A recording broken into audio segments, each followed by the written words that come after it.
Poutine est en train de prendre notre place de nous Français en Afrique. On disait la Chine-Afrique, maintenant c'est la Russe-Afrique.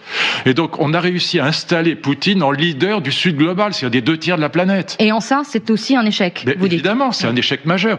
Et par ailleurs, on a réussi avec les sanctions. Moi, j'avais publié dès 2014 un article contre les sanctions de la Russie, non pas par amour de la Russie, mais parce que ça a poussé la Russie à réorganiser toute son économie vers le Sud global, vers la Chine, vers l'Inde, vers l'Afrique. Et aujourd'hui, la Russie est en train de prendre notre place en Afrique.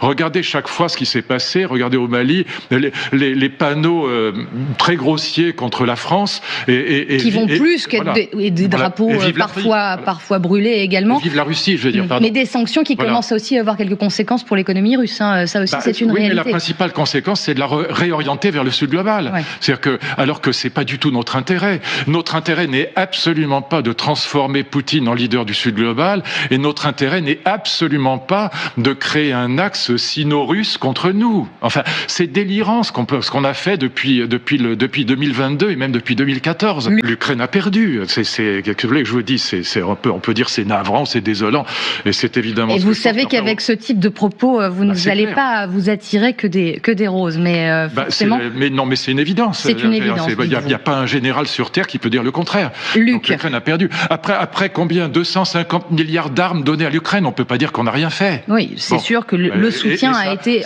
omniprésent. Ça n'a servi qu'à augmenter le nombre de morts. Donc tout ça est absurde. Je veux dire, il faut dire la vérité maintenant. Sarkozy avait raison, Fillon avait raison, Védrine et Villepin disaient des choses assez raisonnables sur le sujet. Bon, il faut quand même écouter c'est pas des imbéciles non plus, c'est pas des fous furieux, c'est pas des fanatiques, c'est pas des pro-russes délirants. C'est juste, cette guerre est idiote et on va arriver à 600-700 000 morts, encore une fois, pour rien, avec des crimes de guerre abominables. Et en plus, quel est le résultat final ?